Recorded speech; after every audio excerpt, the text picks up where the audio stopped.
Arizona, Colorado, Indiana, Michigan, New Jersey, Tennessee, and Virginia. Listen up. WynnBET is now live in all these states, and the excitement of Wynn Las Vegas has finally landed in online sports betting and casino play. From boosted parlays to live in-game offs on every major sport, WynnBET gives you the tools to win. Sign up today for your risk-free $1,000 sports bet. Download the WynnBET app now or visit wynnbet.com to start winning.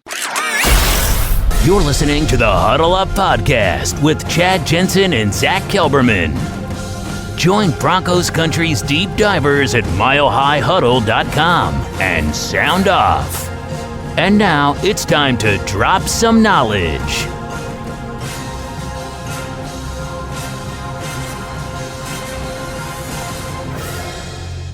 Welcome in, everybody. It's the Huddle Up Podcast, presented, as always, by Mile High Huddle, powered by Blue Wire Podcasts, and replete with vague movie references. I'm your host, Chad Jensen.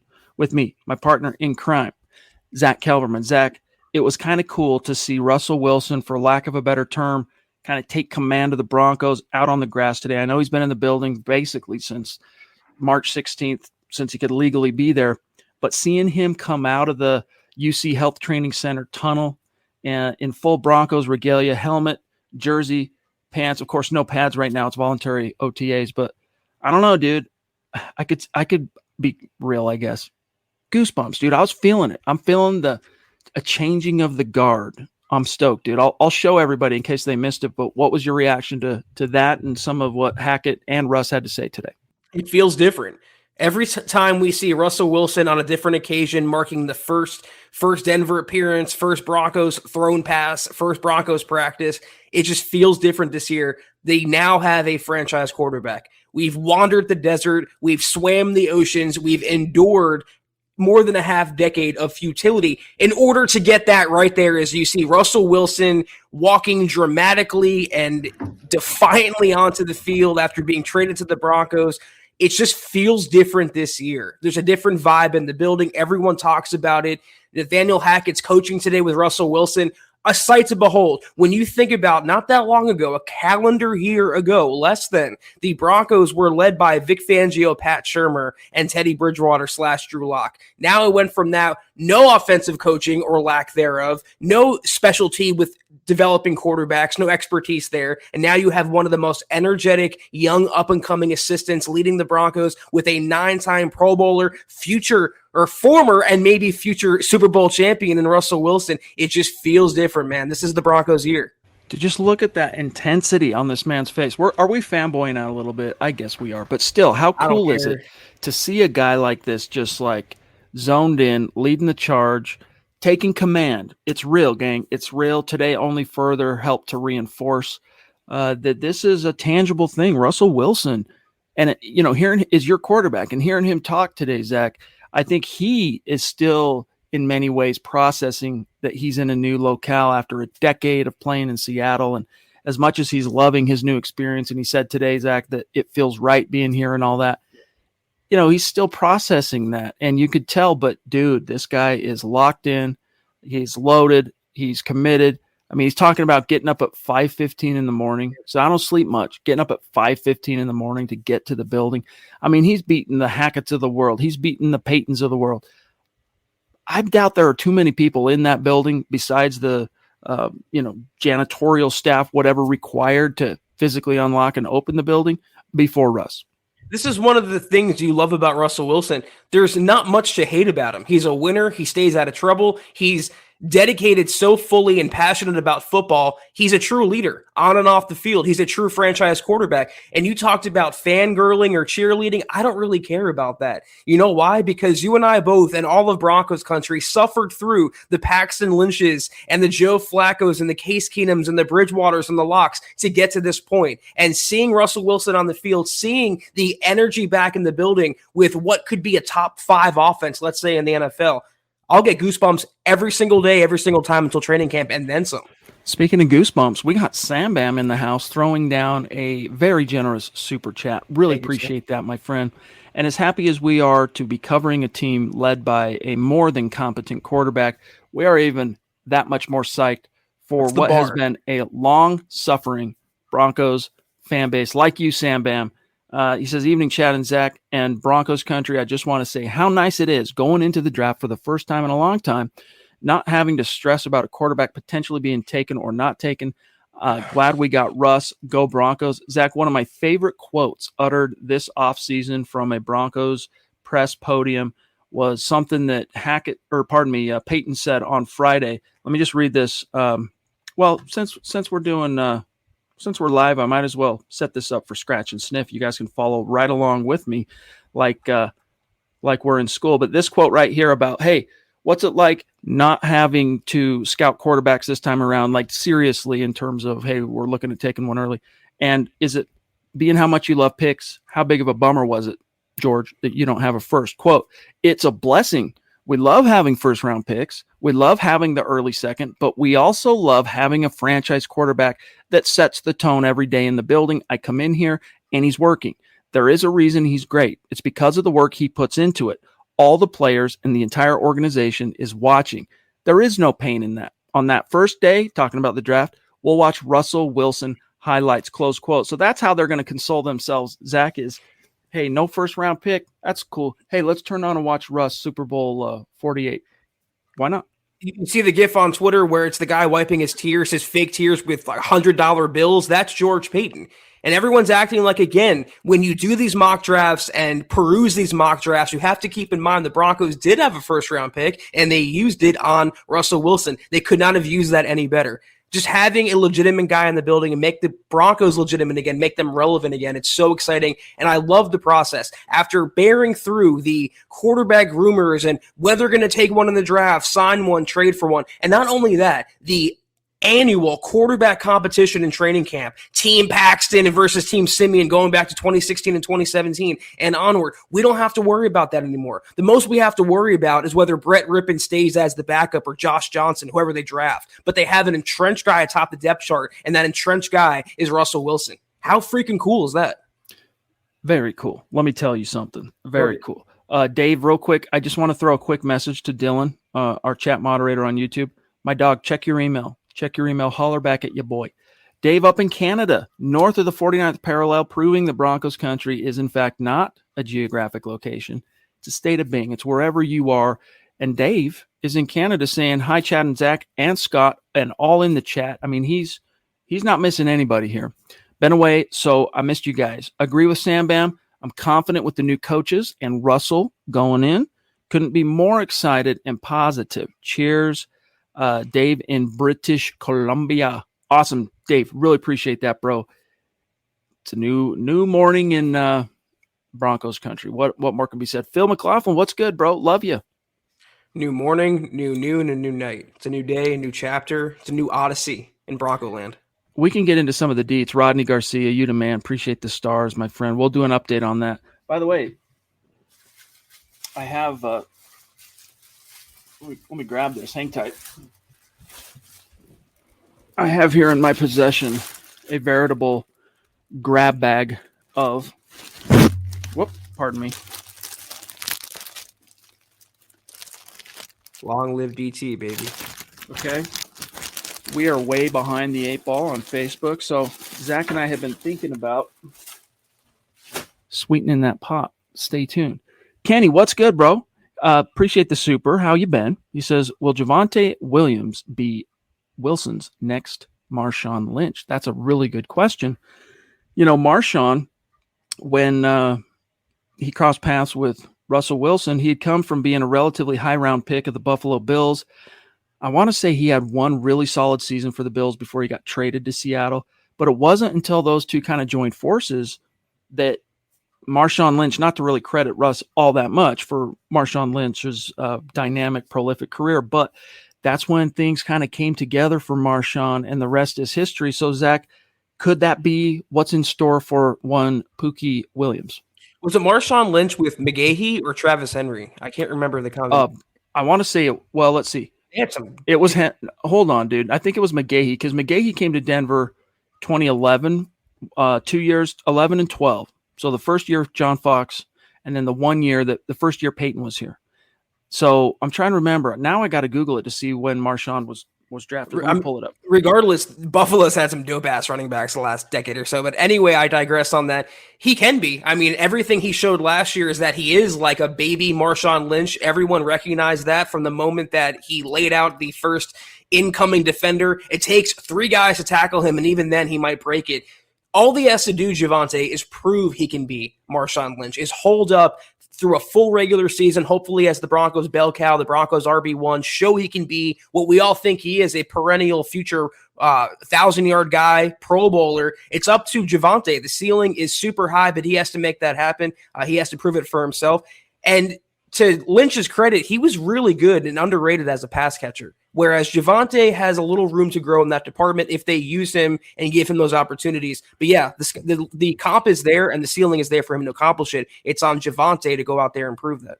By the way, it was McGahee. So Henry, his last year for the Bills was 04, and McGahee was there for a couple of the years. Marshawn was in Buffalo. Lawrence Rivera, what's going on, brother? Good to see you. Thank you for the stars. He says, he's loving Jerry Jeudy, talking about Russ. We can't get rid of him. He needs to be paid to keep Russ happy as well. And Lawrence says, if my Wilson jersey doesn't have a Mattress Firm sticker on it, send it back. I know. Did you notice that too, Zach? The new sponsor, Mattress Firm, on the jerseys today. Very, very cool. But yeah, Lawrence, I feel you, my dog. And I've had mattresses long enough to know not to rip off the tag of Mattress Firm, so I will oblige by the mattress gods. I'm trying to find where he talks about, I'll do it during the next little lull here, but when Russ talks about his the prospect of a new contract and long-term security, you know, it's like my father told me, shout out Mark Jensen, that many truths are said in jest. So a lot of times people, you know, they think that if they say things with a little bit of levity to it or like a punchline at the end, that you will assume 100% that they're just joking. But more often than not, there is some element of truth in what is said. And even though Russ kind of joked a little bit today about security and long-term, and I'd like to finish my career here, hopefully, and things like that, you could tell, yeah, dude, that's something on his mind. But it's not something, Zach, that he's tripping on. It's not something that is consuming him as he gets the ball rolling on this new era in Denver. But obviously, you know, it's a question on his mind now that he's a fish out of water in terms of finding himself in new environs. And, you know, if I was George Payton, as soon as I get this NFL draft in the books, I'm taking a look. I'm sitting down with the new cap czar, Rich Hurtado, right? And I'm coming up with some way to make Russ feel the love. I want to really sustain the warm and fuzzies for Russ as long as I possibly can. Yeah, well, from a psychological human perspective, you're thinking 10 years down the road in retirement and finishing his career. Did he really think a year ago he'd be sitting in Denver right now in Dove Valley throwing balls to Cortland Sutton? It's tough to project where you're going to be on a weekly basis, let alone a decade-long basis. So that's why I think there's apprehension in that answer, but he has a lot to prove himself in the short term as well. It's great to say, I want to play into my 40s. I want to win more Super Bowls. It's all the material the fans and media want to hear. But in terms of 2022, coming back from a career worst season last year in Seattle, an injury-marred season, he has to prove he's back to that elite level he was pre-injury. That's a lot. In a new city, in a new conference, a new division, new teammates, new opponents. I think he's going to accomplish all of it. I think you're going to see pre-injury Russell Wilson, but there's a lot of skeptics out there for a reason who believe he won't hold up past a few years, let alone 10 years from now. Dave McIlrath, what's going on? By the way, I'm curious. Just in the chat, give me one just type 1 or 2. Is it Dave McIlrath or Dave McIlrath? Because I actually know 2 different people with the exact same last name spelled exactly the same, but they pronounce it differently. I'm curious. So is it 1 or is it 2, my dog? He says, I am so freaking excited. Broncos country. And did you see the trademark way Russ closed his presser? Oh, I'm done. Okay. Patrick Smythe's saying I'm done. Okay, cool. Let's ride. And he just walks off. That's his thing. And I like it. He's staying on point. The messaging here, Zach, is strong. The force is strong with this one. I appreciate you giving some shine to David. When you hopped out of the podcast last week due to technical difficulties, I pulled up one of those questions, and for whatever reason, McElrath, if that's how you pronounce it, melted my brain. I literally malfunctioned for a few seconds. So he goes by David now, and I'm very appreciative of you, David. If you can clarify once and for all what your last name is, it would do us both some good, but we appreciate your contribution. Most definitely. Zach, while we're on the subject of news and whatnot, and by the way, guys, hope you enjoyed the War Room mock draft last night. I apologize. It's my fault that we didn't maybe promote that a little bit more ahead of time. The stars aligning for exactly the right day that we were going to do it this year kind of came at the 11th hour, but it sure was a lot of fun. And just so you know, like as you look at the final class as we mocked it yesterday, before we went live, we adjusted the settings in the Pro Football Focus mock draft engine to basically create the most realistic possible simulation. And so you're not seeing some of the, 26th ranked guy on the board or 34th guy ranked sitting there at 64 as you might in some of the others, depending on how you set up the settings. So when we got to 64, and it kind of felt like pickings were slim, and even though it wasn't, right? I mean, you're 64. We call it a premium round pick, Zach. But as Scott has said this morning on Broncos for Breakfast, let's not pretend 64 is early in the draft. So you're talking about 63 picks having been made by the time we went on the board. But you know what, dude? I don't love every pick we made as a collective yesterday, but the first few, man, I would be stoked on that as a class. Troy Anderson, to get things kicked off, I had a good time. Yeah, I mean, we got some criticism, and some of it deserved about the shape and the scope of the mock draft. I think we filled most of the needs the Broncos had going into the draft. And Anderson at 64, we were pigeonholed into that pick pretty much because of the way the board fell. And if you want to talk about the credibility of that simulation or that board, again, at 63, it had the Cincinnati Bengals taking Matt Corral at quarterback. So it was a weird, wonky way the board fell. But look at the picks, though. You're talking about Anderson and Winfrey, and to an extent, Marcus Jones, 1, 2, 3. Those are three big selections for the Broncos defense. And then Braxton Jones, great value, I thought, to shore up right tackle. And the rest are dart throws at positions of not a super need, like tight end, like halfback. If they work out, great. If not, they're 4th and 5th round investments. So in the way George Payton likes to think and the way we were presented these options, I thought it was pretty good. I'd say B+. Yeah, I mean, Perion Winfrey, there was half the room wanted him at pick 64. He ended up being there 11 selections later. Marcus Jones, the Jones bros, going back-to-back, round 3, round 4. Otten, the blocking tight end. Pierre Strong is the one that just on the surface I probably have the most regret on, just where we were there in round 5. And then these last guys, hey, I'm stoked. So really, honestly, I would be very stoked on this without changing anything. But if I could change something, it would probably be the Pierre Strong pick there in round 5. But anyway, guys, it was a lot of fun. Hope you guys enjoyed it, the content, the debate, the discussion. And one of the purposes of the War Room like that is, sure, does it entertain us? Do we have a lot of fun playing make-believe? Sure. But it's really to get all of our draft experts in a room and let you guys hear them discussing these prospects, because we believe, I mean, if it helps for us, for guys like Zach and I to get to know the class and understand the strengths and weaknesses and the fits for some of these different prospects, we can only assume it does the same for you. Phil McLaughlin loved the mock last night. It was great seeing all the priests giving their input to each player. Go Broncos. Great to hear. We appreciate the feedback, Phil. Something worth noting, too, is that we couldn't trade down. And like many of us agreed at that spot, the way the board fell at 64, in real life, George Payton would probably trade down in the second, collect more draft picks to use at a later date. We didn't have that option. So when you take trades out of it, it makes the draft that much harder. And you can maybe criticize here or there whether Anderson was the right guy, but I feel like at that spot, take the shot.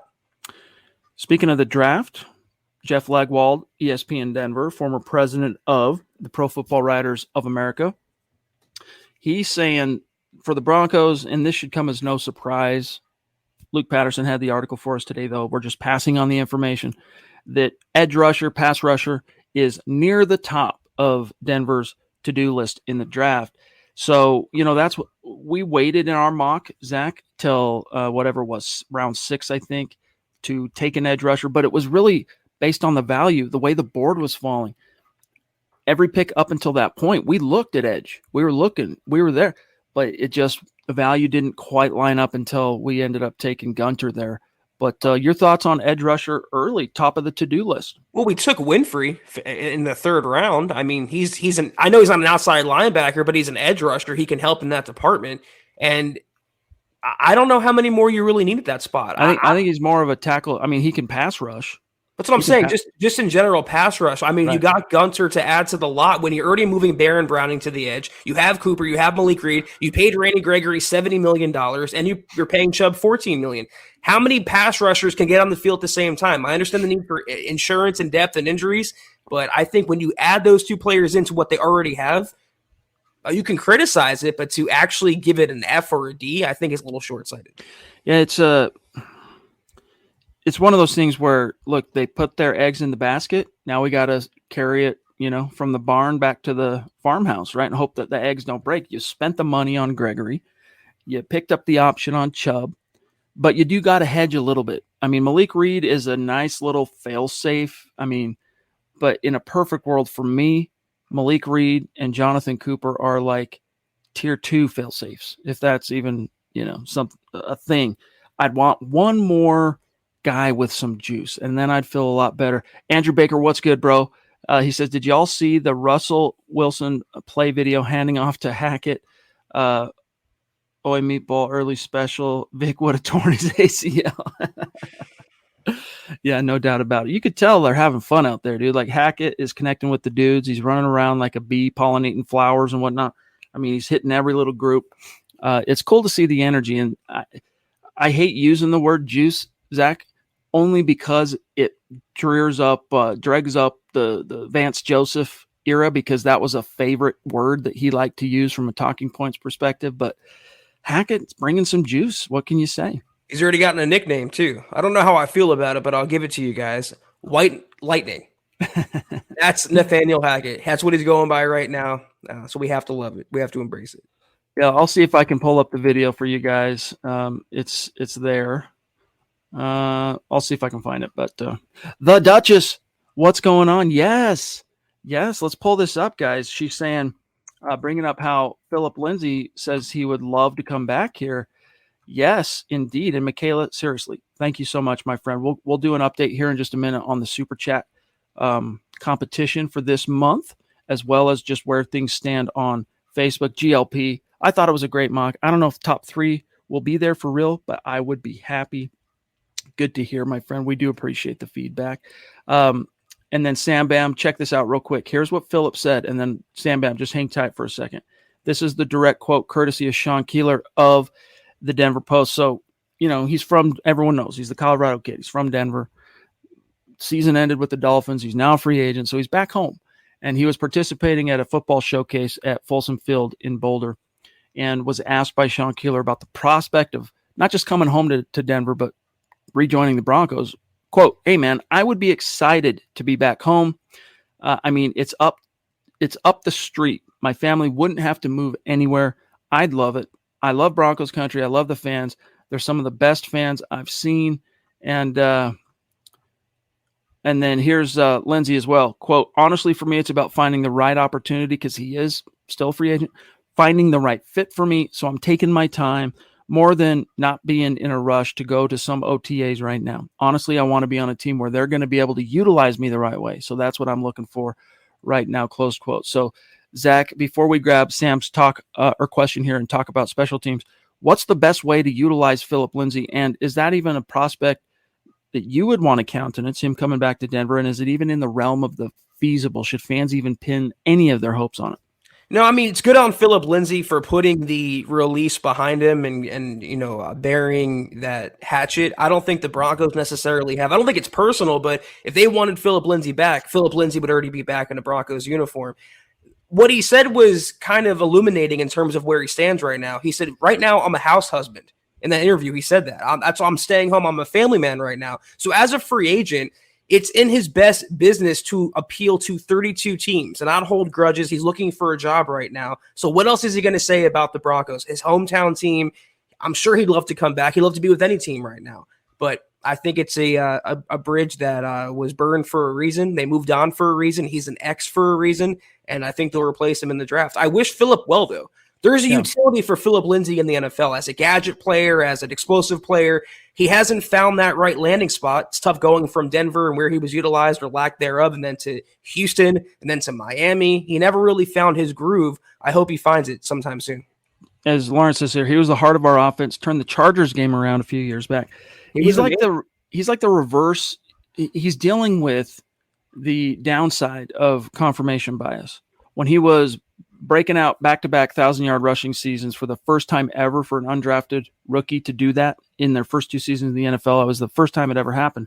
Everyone was going, yeah, forget about the undrafted thing.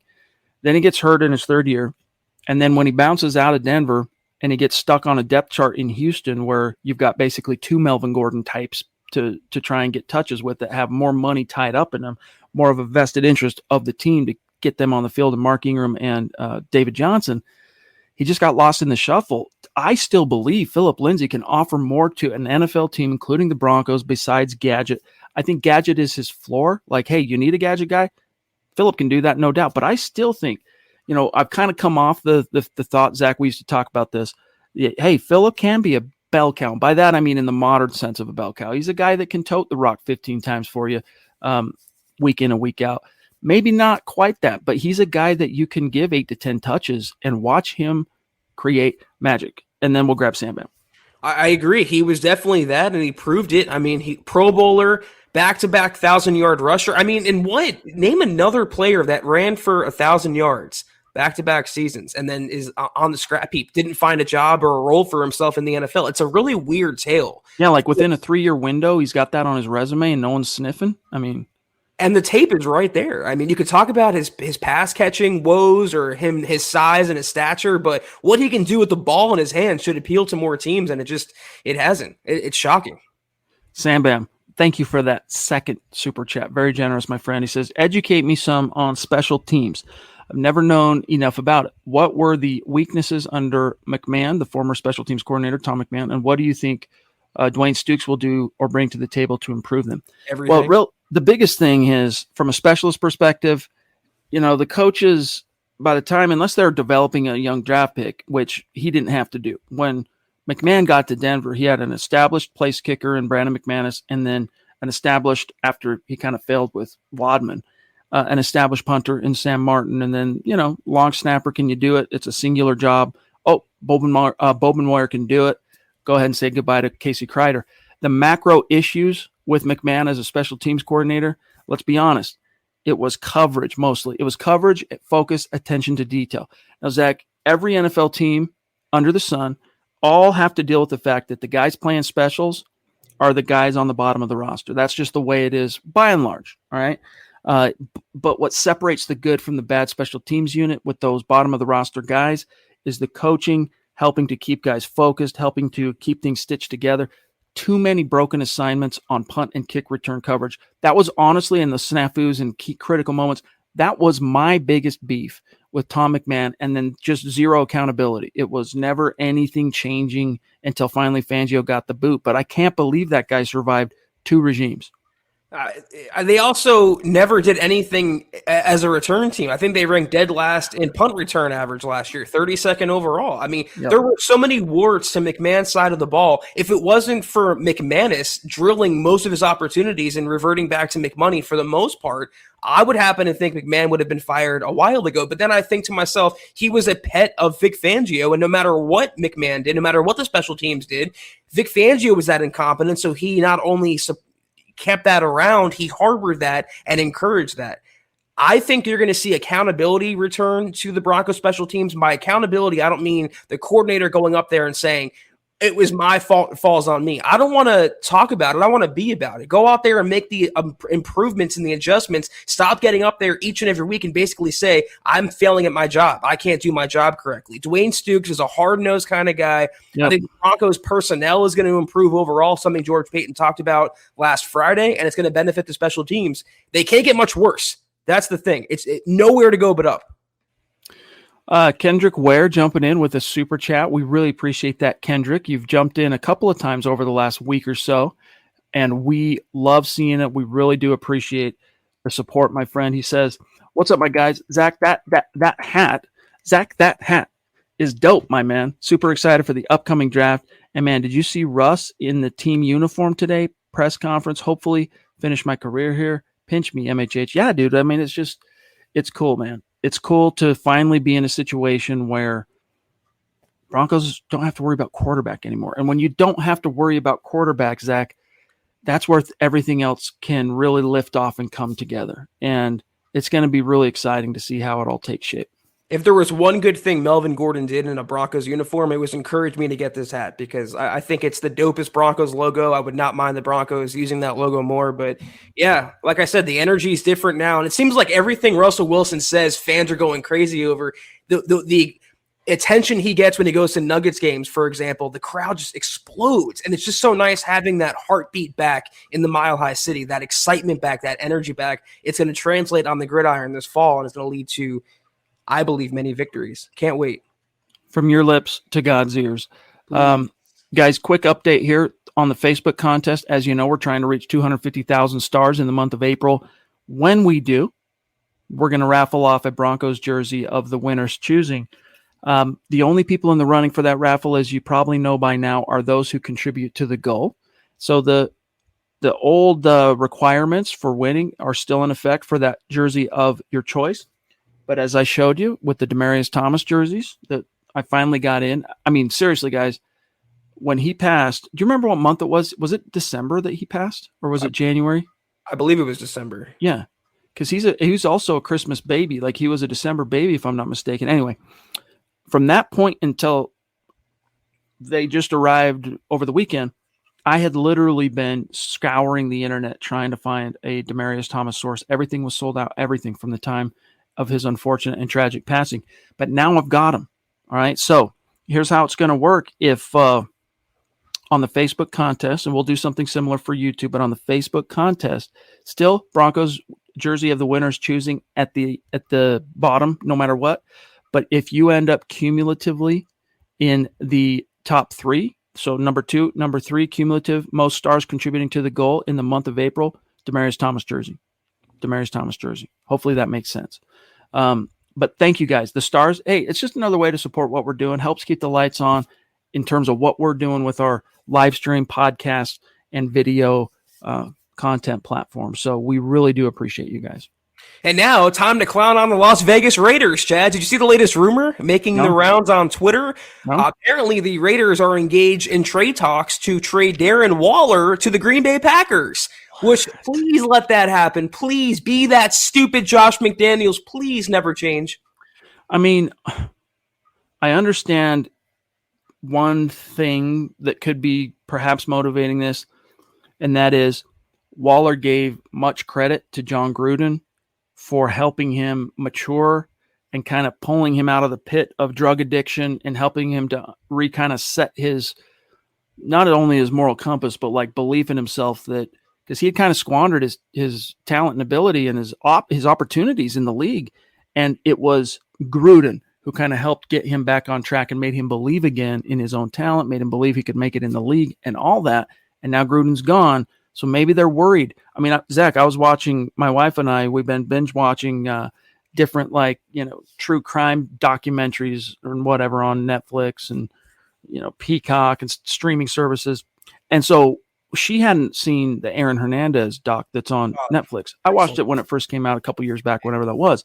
But rewatching it, I'm reminded of his scouting report, a portion of his scouting report for NFL teams, because people were going, this is a first-round guy. Why was he dropped until the 4th round? Because this was long before it was any kind of common knowledge that Aaron Hernandez was a character concern. And as they were going through the list of intangibles, all right, and they had, I think it was, well, I don't think it specified which team actually said what I'm about to say, but it showed 5 different lists or 5 different categories and where they were on the grade. For social maturity, they called it, Aaron Hernandez had the lowest possible grade from this scouting department, from this one NFL team, in terms of social maturity. Is that the case for Darren Waller? Is he socially immature, thus giving rise possibly to the concern and the worry for Josh McDaniels and company that outside of the, being under the wing of John Gruden, that he might kind of transform back to the old Darren Waller? I don't know. But either way, I'm really having to stretch to even come up with something. That's a shock. I don't know about socially immature, but he's damn good at catching footballs. And he's done it a lot against the Broncos, and I want him the hell out of the AFC West, if we're being honest. I hope McDaniels is that stupid to break up what's a pretty potent offense on paper. You just paid Derek Carr an extension, and you're going to trade his safety blanket? It's so stupid. You have a core that's scary right now, not even including Josh Jacobs. You have Hunter Renfrow, you have Devontae Adams, and Darren Waller. That's lethal, and a pretty good offensive line doesn't get enough credit. If that offense even just stays the same, Josh McDaniels is in for a good ride this season. Why break that up for the sake of breaking it up? But if I'm Derek Carr, I'm going, wait a minute, what now? If I'd have known about this, maybe I'd have had something a little bit different to say come time to sit down at the negotiating table on this new contract. But yeah, hey, what's the Sun Tzu, the art of war? Don't interrupt your enemies when they're making mistakes. Hey, let him step on his own. You know what? Have fun. Please trade him. Albert, really appreciate it, bro. Like to hear that feedback from the live war room. Andrew Lampy throwing down some stars. Appreciate it, bro. Thanks for all the hard work, fellas. Really is the best place for Broncos news and fan interaction. That's really cool, man, because you can get your news anywhere. We understand that. There's a lot of different sources that you could be getting your Broncos news and insight, but we really pride ourselves on that last thing you put in there, the fan interaction. When we say, hey, we can't wait to talk with you all tonight when we're promoting whatever day's live stream where we're going to be going on, that's true. We're not getting on here looking forward to just talk to each other and just talk at y'all. Like if you're listening to a radio program or vast majority of any and all podcasts, we're talking with you. So we appreciate that, buddy. It's honestly because y'all are the best fans, and that's no BS there. It's true, Andrew. You and Broncos Country, who tunes into all of our podcasts, y'all are the best fans that we could have ever asked for, and we strive to give back to you. So thank you, Andrew, and we always appreciate it. We got a Robot of Doom throwing down a message for everybody on Twitch. Just wanted to say hi. He says he's currently live on his channel. Hey, dude, go do your thing. If I end while you guys are live, I'll raid you. I don't know what that means. That must be some MHH for live. Appreciate that, bro. It must be some Twitch lingo that I'm not going to know. Doesn't sound good, but we'll take it. Yeah. And now I'm a little nervous. What are you talking about here? Michael, good to see you, bro. He says, I watched the Hackett presser today. I'm excited for the draft in the NFL season. His energy is why I'm excited that he is the head coach of the Broncos. Let's ride. Yes, sir. There's something real fun. And Russ, the one thing he talked about today that jumped out to me when he was asked about Hackett is he said he's a great teacher. And that's something obviously Peyton said that resonated in their interviews. They had 10 different sit downs with 10 different candidates. And that jumped out. He created some massive separation, did Nathaniel Hackett, between the other 9 candidates with how he planned to coach, how he planned to teach, not just teach the players and coach the players, but coach the coaches and all that. So I think that's got to have some sort of a force multiplying effect on this team. It's just a matter of when and how fast and whatnot. Dylan says, rate is when you send your viewers to a different stream when yours is over. Okay. Appreciate it. Welcome to you. I got to give Nathaniel Hackett credit, though, Chad. After the Broncos failed with 2 first-time head coaches, those are tough acts to follow. Fan morale was at an all-time low. Media morale was at an all-time low with the Broncos. He comes in and not even training camp, and the energy and excitement is through the roof right now. I know it helps having Russell Wilson, but even before the Wilson trade, so many in Broncos country were pumped up by who Hackett was. We played the video before he was even hired. The excitement he showed over tape study of a handoff. It was more excitement in that 30-second clip than we've seen in the last 2 years combined. So I love it. I love what he's brought. I love what he's already done, and I can't wait to see what he will do in Denver. The Duchess jumping in to say, and thank you, number 2, love you. She says, could MCD strike twice, McDaniels? Yes, please. Just don't interrupt your enemies while they're, cutting off their own beaks to spite their own faces. Imagine two of the moves you've made in your rookie season is hiring Tom McMahon and then trading away Darren Waller. Josh McDaniels will continue doing Josh McDaniels things. Love to see it. Guys, here is the for the month of actually. Let me do this for this month. Here's your updated stars power ranking, just so you can see it. Schrader, Jacob, Andrew, Lawrence, Phil at 5, Travis at 6, GLP 7, Lampy at 8, Chad Beach, TL at 9, and Peter Middleton, FYI. Those are the power rankings on Facebook. And here in just a minute, I'll bring up the update for Super Chat. And yes, we're going to include a Russell Wilson jersey in the raffle for the top 5 finishers on Super Chat in the month of April. Don't you worry, FYI. Zach, there is also another little piece of news we need to grab here that you reported for us at milehighhuddle.com. And I'm not talking about the Bradley Chubb contract, which we definitely should talk about what Peyton had to say on that front. But the Broncos, as I pull this up, are fixing to meet with a former Seahawks, former Jets defensive back. Tell everybody, I'll pull it up so they can see the headline here. But Broncos meeting with former Jets Seahawks DB Blasan Austin. What's the word? Well, they're actually having a tryout during their 3-day minicamp, which started today, voluntary minicamp. Austin is among the 7. I wrote the story with all of the tryouts. Former Raiders Hard Knock star Keelan Dost is among them, but so is Austin. I mean, there's a reason why he's a free agent right now. There's a reason why he's on the scrap heap. He does have experience. He has solid length. He crossed paths with Russell Wilson in Seattle. You could do worse, but he wasn't on the field often, Chad. As you can see, 149 snaps on defense. When he was asked to cover, he allowed almost 12 yards a catch and an opposing passer rating of nearly 102. So that's burnt toast coverage if I ever heard it. It seems like this is one of those guys you want to have on speed dial just in case. The Broncos are looking for special teams contributors and also defensive and offensive contributors. This is a position, though, they're going to fill more than likely through the draft, maybe even a 64 overall. They're going to take a cornerback or a defensive back. If they don't, though, or if Austin wows them, he's a guy they could bring in as a camp body. Nothing really more than that. Yeah, I like his length. That's about it. And I don't know a whole heck of a lot about him, but just looking at his resume up to this point, that's about all I can say on Blasan in the house. We're at 42 minutes. We still got a little bit of time, but if you have any burning topics you want us to get to, I think right now, Zach, for a lot of fans, not just in Broncos country, but across the fruited plain in the NFL, are reaching that kind of draft fatigue tipping point where we've been anticipating it. We've been looking forward to it for months and months. We've been breaking it down to the nth degree. And then to complicate or exacerbate, I guess is a better way, draft fatigue. This year, we don't get the first round pick. I know we can talk about the reality that Russ is our first round pick, as you know, and all that, but it takes away from the anticipation and excitement. And so I think some fans, you tell us in the chat, guys, if this is how you're feeling, are kind of reaching that point where here we are draft week. It's Monday. The draft is in 3 days. It's going to be cool. Zach and I will be there. It's going to be a blast. We are still planning on meeting with you guys, but the people in Las Vegas, let me just tell you something.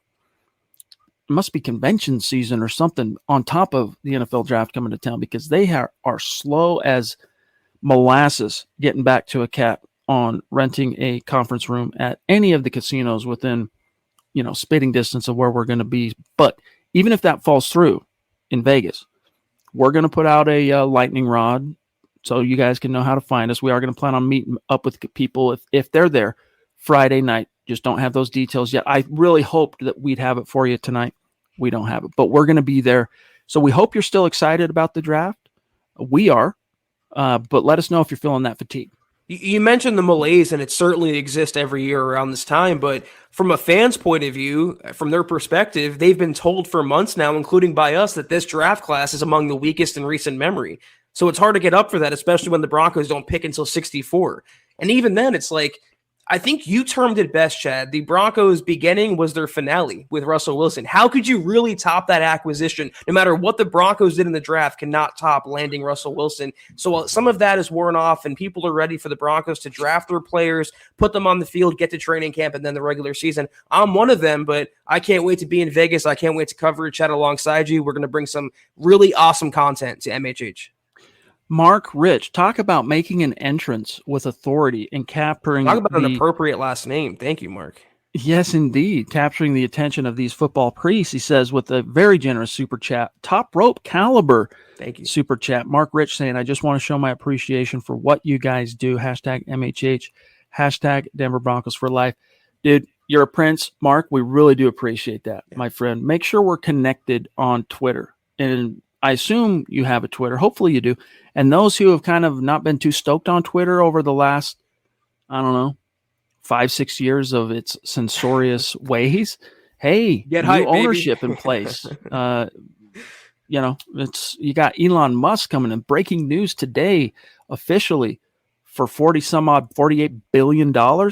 It's now back to being a privately owned social media platform. And according to what people expect, some of the things that Musk has been saying, it's going to be a much more open and less censorious forum, kind of a town square where people can just be what they want to be and let people's ideas dictate, I think, Zach, whether or not they have a platform or not. If you have good ideas, people are going to come and follow you and listen to you and give you their attention. If you have bad ideas, that's going to come out in the wash in the same spirit of any kind of like Darwinian type of endeavor. Yeah, score a major dub for freedom of speech, a principle this country was founded on, and we're not going to wade too much into those waters. But Mark, you say you appreciate it, but it's because of individuals like you who just interact with us on a daily basis, support us. That's why we do what we do, to give back to you. So we appreciate you. Thank you so much. William says, I only watch MHH and Perna. MHH when I'm serious, Perna when I want to laugh and entertainment. Dude, that's cool because we're cut from the same cloth. Perna is an MHH alum. He was a founding staffer on MHH back in 2014 when the site started. He was with us the first 2 or 3 years. Well, all of 14, all of 15, part of 16. So love Brandon Perna and Will Keys, by the way, who is a stud as well. Lawrence, can we use all these trade backs to our advantage? Zach. I mean, if there seems willing to trade back, but from what I've heard, I don't know who reported it today. It might have been Albert Breer or someone said that teams are going to jump back into the back end of the first round for quarterbacks.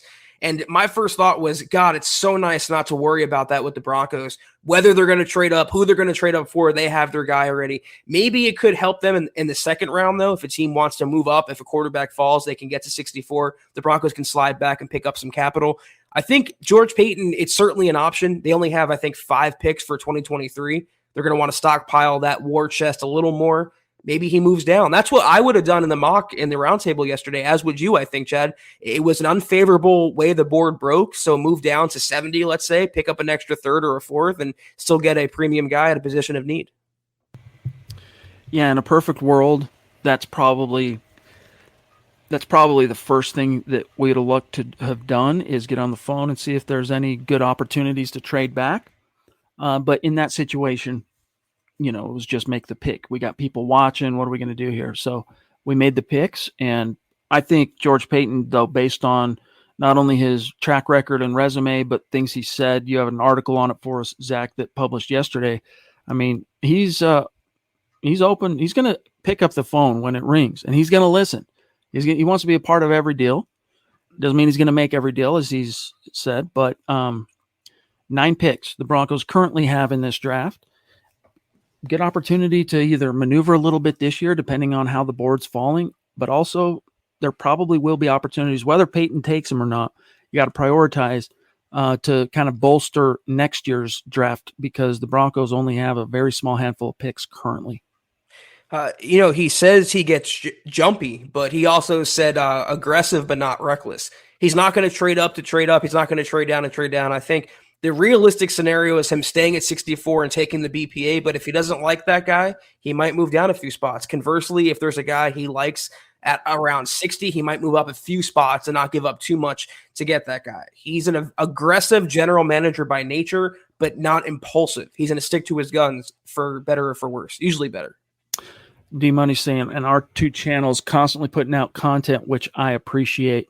Very sweet of you. You know, and on MHH, we keep it singularly focused. It's Denver Broncos. That's it.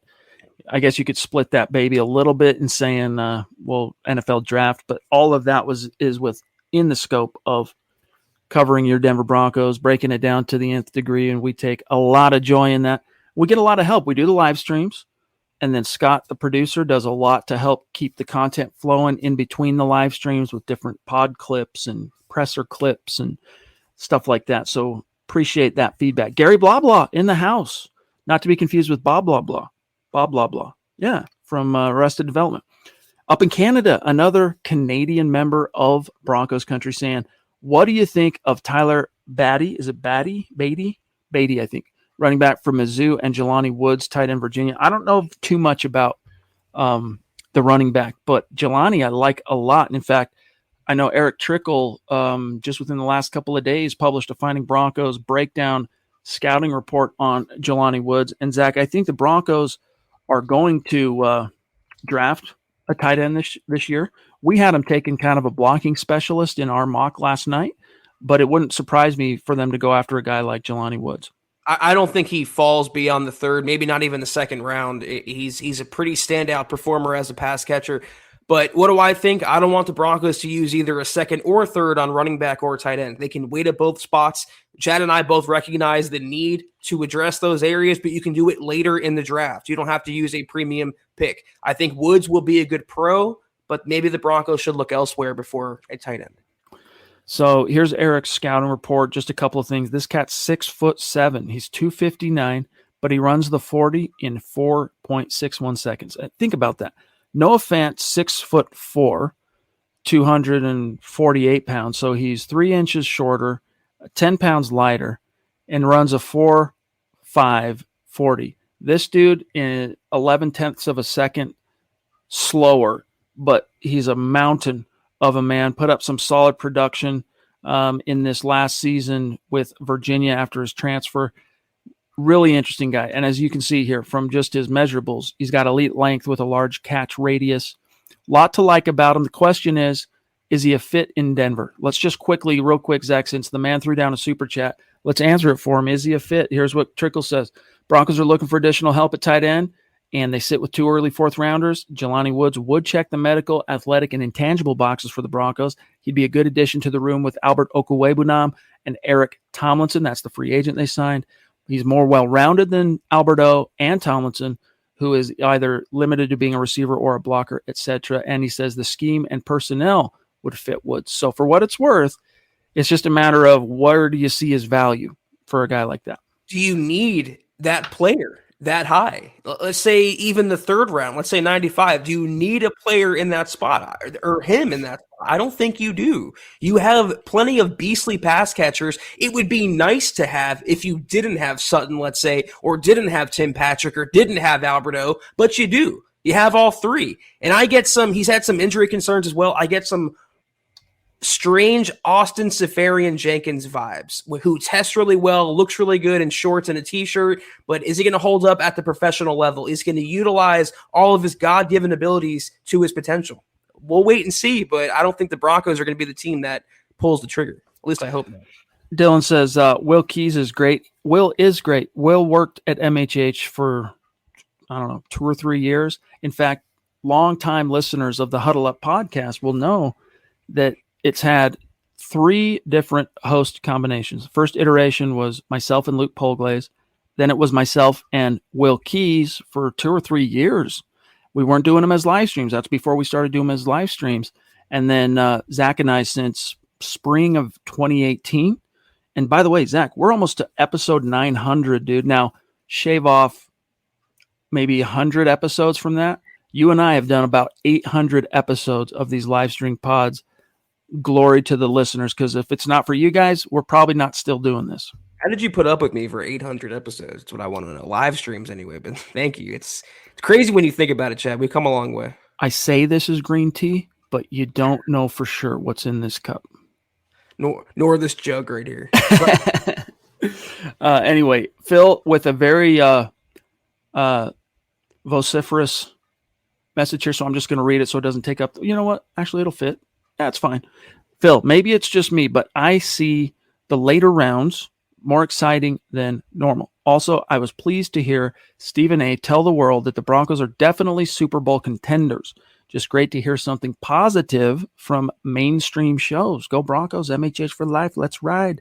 Yeah, dude. I think part of that, Phil, is, and I'm speaking for myself here, so I'm just kind of guesstimating on your behalf, but the more you become educated on the class, the more you become aware of the different prospects, their fits, their strengths, their weaknesses. And I'm not talking just top 40 options. I'm talking throughout the draft. And you start to, from outlets like us that have great draft analysts breaking it down for 4 months leading up to the draft, the more you get excited about it because you know who these guys are, you know the options, you're in it, you know what's going on. And that's one of the reasons why early on with MHH, from the time it started, got trickle in and said, all right, let's make a big focus of the draft, because I needed that. I wish I had more time to put into studying the draft and the prospects each year, Zach, but it just helps, I think, stay excited when you know more about the class, the fits, etc.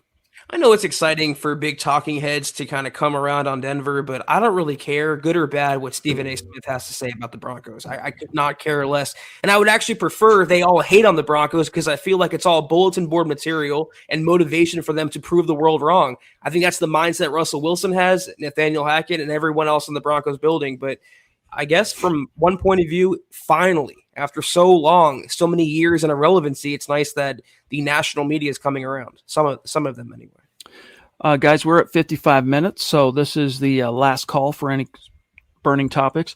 You won't hear from or see. Actually, no, that's not true. We have the Wednesday night pod.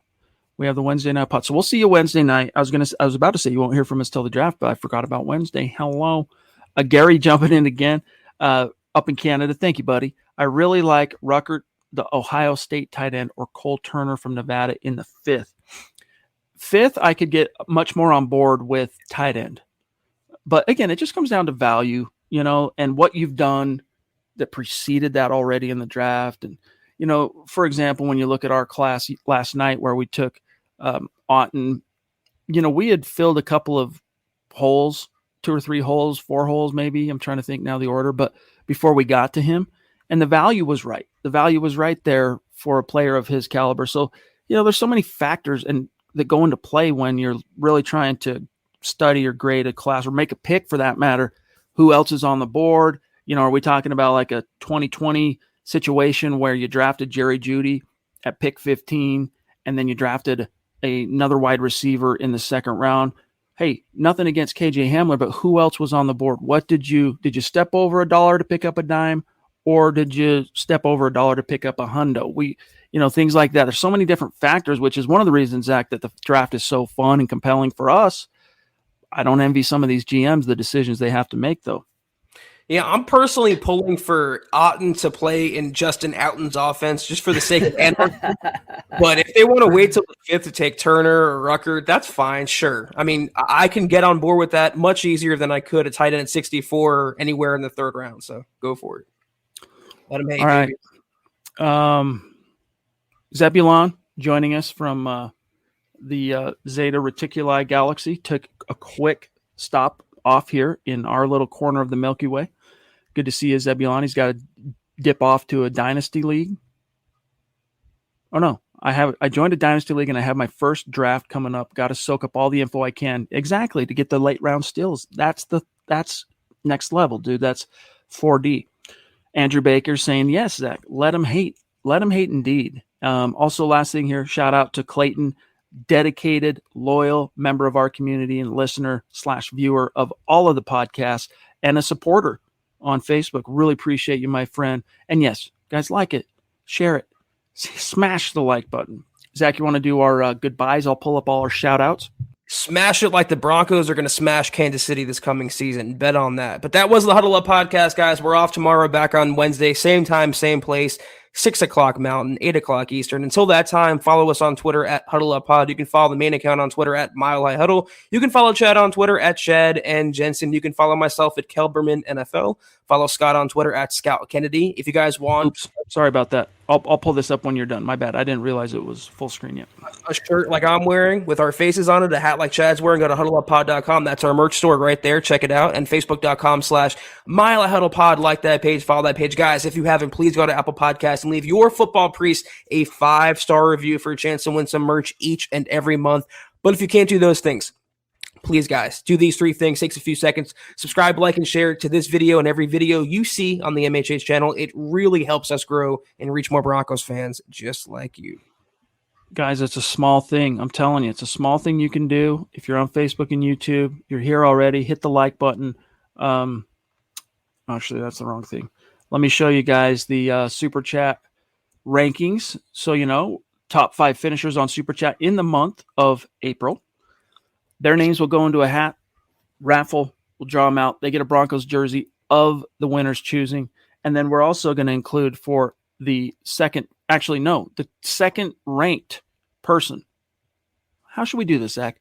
If the name drawn is not the number 1 ranked, they're going to get the Russell Wilson jersey. If the number 1 ranked ends up getting the first drawing, then it will be the number 2 ranked, and so on and so forth. Here's how it's shaking out right now, guys. Ethan, DWI, at the top. The Duchess, number 2. D-Dub over in Hawaii at number 3. Ron Keogh hanging on easily in the top 5 at number 4. And Tom at 5. And then Pobby's still hanging on. Ain't nothing but a G thing at 7. Sam Bam's going to be climbing after tonight. This doesn't include tonight. It's current up until tonight's stream. Nash the 5th, the Queen. Here's some of the names. So that's the latest update. And then shout out to these great supporters on Facebook. Andrew Baker throwing down some serious stars tonight. Love you, dude. Thank you. Looking forward to May the 4th, by the way. Phil McLaughlin, Andrew Lampy, Lawrence Rivera, GLP, that's Gary Leeds Palmer, Rodney Garcia. And then, of course, we got to say thank you and a shout out. Much love and respect to our great Super Chat superstars tonight, starting with Michaela the Duchess, Sam Bam, Dave, Kenny, David McIlrath. Which one is it?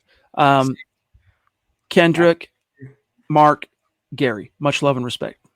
Have a great rest of your Monday nights, guys. Take care, and as always, go Broncos.